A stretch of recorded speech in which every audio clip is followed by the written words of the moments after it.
Day by Day Kids Bible, Day 36. The Snake on the Pole. Matthew 21. God's people traveled towards the Red Sea. They could not go through the land of Edom, so they went around it, but it took a long time. The people began to fuss about it. Why did you bring us out here to die? They asked. There's no bread out here. There's no water out here. We hate the food we're eating. Then God sent snakes into the camp. They bit people. Lots of people died. The people called to Moses, We sinned. We fussed at God and at you. Pray to God. Ask him to take the snakes away. So God prayed. God said, Make a metal snake, put it on a pole. People who get a snake bite can look at it. Then they won't die. So Moses made a metal snake. He put it on a pole, and people with snake bites looked at it. Then they didn't die. God's people traveled to many places. Then they came to another land. Moses sent the king a message.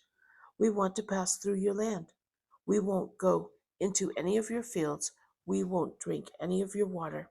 We'll just go on the road. We'll pass through your land. The king wouldn't let them through. He called out his whole army.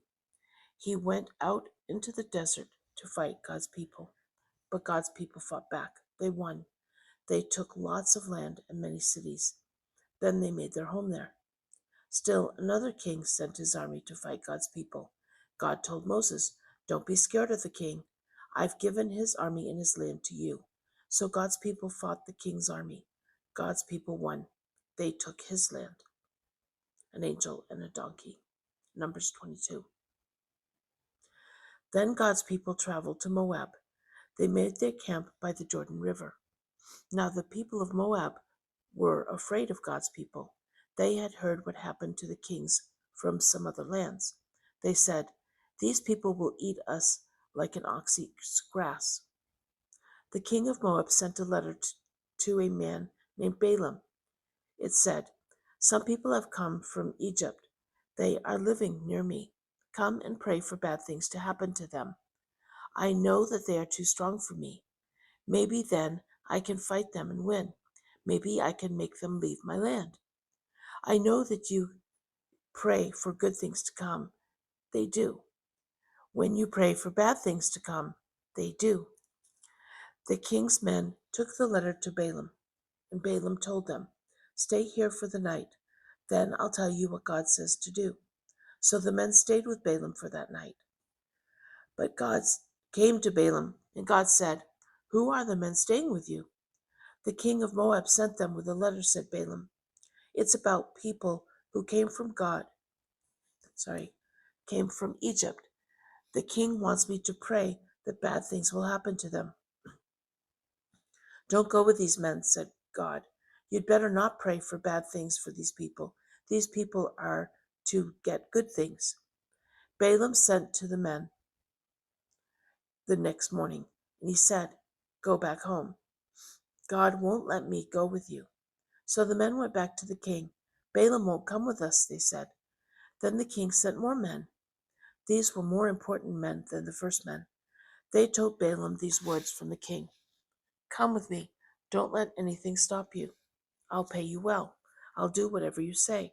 Just come and pray for bad things for these people. The king of Moab might pay me well, said Balaam. Let's say he gives me a palace full of gold and silver.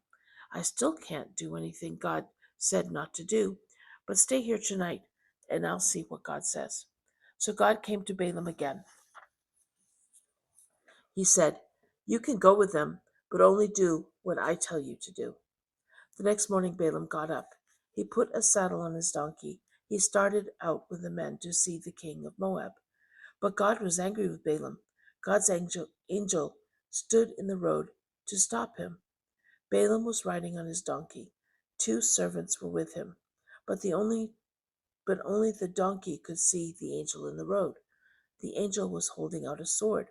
So the donkey left the road and went into a field. Balaam beat his donkey.